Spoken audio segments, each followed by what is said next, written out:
Bien-aimés dans le Christ, dans l'évangile de ce dimanche, troisième dimanche du temps ordinaire, le Christ appelle des hommes à marcher à sa suite. Le Christ recrute. Le Christ recrute pour un métier, pour un travail, mais pas comme les autres métiers, mais pour une mission bien particulière. J'aimerais ça, bien aimé dans le Christ, que nous nous arrêtons aujourd'hui pour voir comment le Christ fait son recrutement. Il ne fait pas son recrutement à la manière de nombreuses firmes d'experts en recrutement, comme des firmes d'ingénieurs, comme des firmes d'avocats. Non. Vous savez, je ne sais pas si vous avez des personnes dans votre entourage qui ont déjà été contactées par des chasseurs de têtes. Ou peut-être que vous avez déjà été contacté par des chasseurs de têtes. Lorsque nous faisons l'expérience de la recherche d'emploi, on peut voir qu'il y a plusieurs critères, de nombreux critères, et le milieu de l'emploi, surtout en période de crise, dans des pays où le taux de chômage est très élevé, ça devient un monde très pervers, un monde de prostitution, si je peux employer le terme, où chacun essaie de se vendre, voire même de mentir, d'exagérer sur son CV, de gonfler son CV. Dans certains pays, on ne met pas la photo sur le CV parce que c'est très discriminatoire. Sa couleur, son origine. Parfois même, on ne met pas de sexe. Pour être plus inclusif, on n'indique pas son sexe.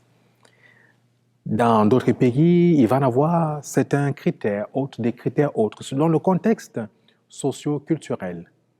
On exige de nombreuses années d'expérience. On exige une maîtrise probablement de la langue parce que c'est essentiel pour communiquer. Il existe de nombreux critères pour l'embauche. Curieusement, le Christ, lorsqu'il embauche, lorsqu'il recrute pour la mission et pas pour un métier lambda, un métier comme les autres, qu'est-ce qu'il fait? Il s'en va à la rencontre des personnes qui veulent embaucher. Si vous vous baladez dans des zones industrielles ici à Québec ou au Québec en général, vous verrez des grandes banderoles « Nous embauchons ». À la porte, aux fenêtres ou aux vitrines de plusieurs commerces, magasins, c'est marqué « Nous embauchons ». Ainsi, on incite les hommes et les femmes à aller présenter leur CV et à passer un entretien. Les quelques fois où certains employeurs vont se déplacer pour aller à la rencontre des gens, c'est dans des salons de l'emploi. Oui, ils se déplacent pour aller à des salons de l'emploi. Et encore là, vous devez vous déplacer et vous vendre, faire valoir vos preuves. Si le Christ avait utilisé ces critères, mais moi je peux vous dire, je ne pense pas que les 12 auraient été avec lui. Je ne pense pas que les 72 autres disciples et les multiples d'autres disciples auraient été avec lui. Non. Le Christ, qu'est-ce qu'il fait? Il s'en va à la rencontre des gens où ils sont. Il veut des pêcheurs d'hommes. Qu'est-ce qu'il fait, Jésus? Il s'en va où se trouvent les gens à la pêche, au bord du lac. Comment est-ce qu'il appelle le collecteur d'impôts? Il s'en va là où il est en train de collecter les impôts pour lui dire, viens, suis-moi. C'est au bord du lac, où sont des pêcheurs, Pierre, André, Jean. C'est au bord du lac, dans leur quotidien, dans leur métier, qui s'en va les chercher.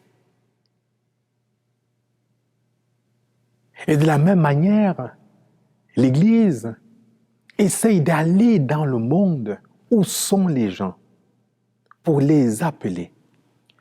Les critères du Christ ne sont pas nos critères. Le Christ discerne Il regarde le cœur. Il regarde la disposition intérieure. Contrairement à tout recruteur, il ne propose pas un salaire de 100 000, 200 000, 300 000, 400, 500, 800 000 dollars par année.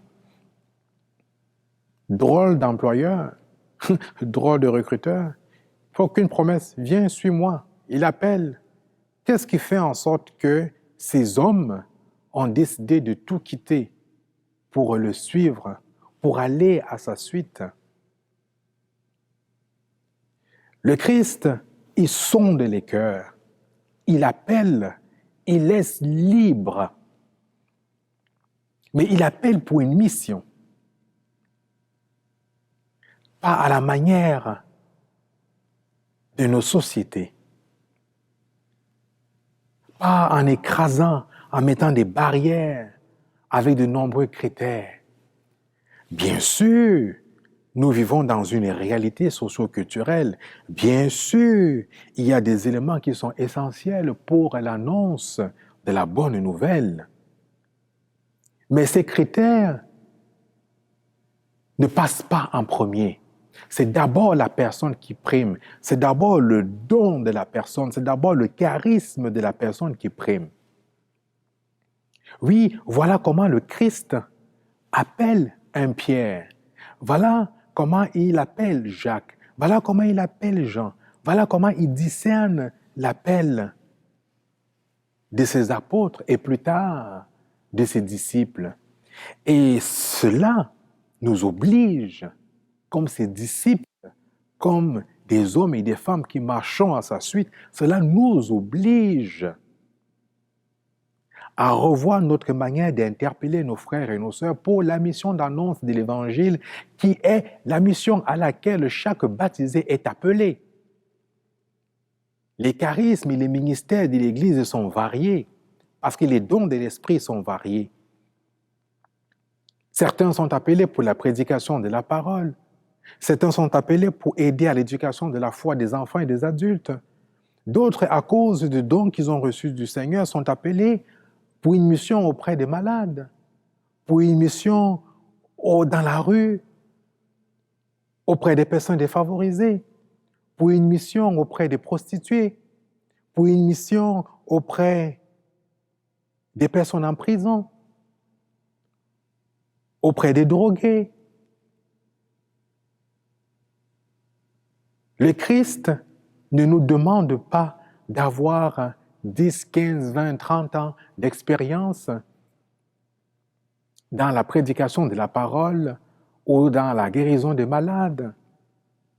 Comme dit souvent notre archevêque, Monseigneur Lacroix, le Christ n'appelle pas des hommes et des femmes capables, mais il rend capables les hommes et les femmes qu'il appelle pour sa mission. Mais regardons comment nous fonctionnons aujourd'hui. Chacun se dit expert en telle chose. Chacun se dit expert en évangélisation, expert en proclamation de la parole, expert en formation catéchétique, expert en ceci, expert en cela. Foutaise. Oui, nous avons besoin de certaines spécialisations, mais pourquoi? Pour former, pour veiller à une certaine formation continue. Mais ce n'est pas notre expertise qui doit passer en premier. Le Christ rend capable, il a rendu capable Pierre jusqu'à la fin. Oui, Seigneur, je vais te suivre jusqu'à la mort. Quelques heures plus tard, non, je ne le connais pas. Pierre, m'aimes-tu? M'aimes-tu plus que ceci? Alors paie mes brebis, paie mon troupeau, sois le berger de mon troupeau. Pierre a cheminé. Le Christ l'a rendu capable. Il rend capable les personnes qu'il appelle à marcher à sa suite. Il n'écœure pas les personnes qu'il appelle avec de nombreux critères qui n'ont aucun sens. Et là, souvent, ces critères sont l'expression de nos propres frustrations. Lorsque moi, j'exige de mes collaborateurs et de mes collaboratrices, lorsque j'exige des personnes impliquées en Église, lorsque j'exige des personnes que je rencontre à qui j'annonce la parole, c'est un critère, ce n'est que l'expression de mes propres frustrations. Les Christ nous appellent à nous décentrer de nous-mêmes, à nous décentrer de nos critères pour le laisser prendre la place, pour le laisser prendre les devants. Oui, bien-aimé dans le Christ, le Seigneur Jésus continue à recruter. Oui, le Christ recrute pour sa mission.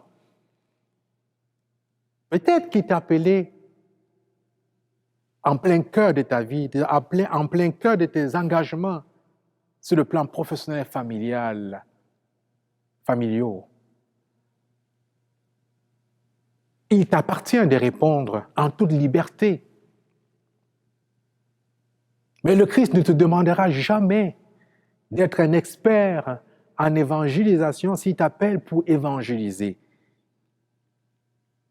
Lorsque des baptisés discernent chez toi, chez vous, un don spécifique et qu'ils t'approchent, prends le temps d'y penser.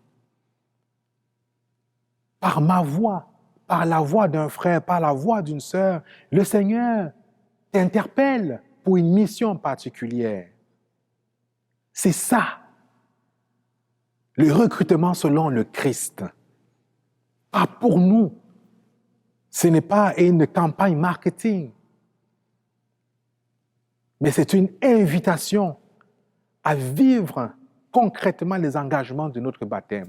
Oui, bien-aimés dans le Christ, à la manière de notre Sauveur, soyons des recruteurs et des recruteuses pour le royaume de Dieu. Apprenons à discerner chez nos frères et chez nos sœurs les dons que le Seigneur leur a donnés. Apprenons à interpeller nos frères et nos sœurs pour la mission de l'Église, non pas à partir des critères de ce monde, non pas à partir de nombreuses années d'expérience, mais en discernant, en regardant le cœur, en regardant la disposition des personnes à se laisser transformer par le Christ, à se laisser rejoindre par lui, à se laisser transfigurer. Car c'est lui qui rend capable ceux et celles qu'il appelle à sa mission. Ce n'est pas nous, ce n'est pas notre œuvre, mais c'est la mission du Christ que nous poursuivons. Ce n'est pas notre mission, mais celle du Christ envoyé par le Père.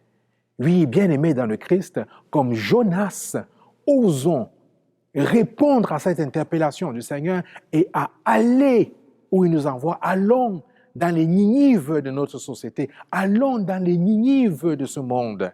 Comme Jonas, dans la première lecture d'aujourd'hui, qui s'en va annoncer un message de conversion. Allez, convertissez-vous, tout comme le Christ le dit dans cet évangile d'aujourd'hui. Il appelle des hommes et des femmes à aller proclamer ce message de conversion.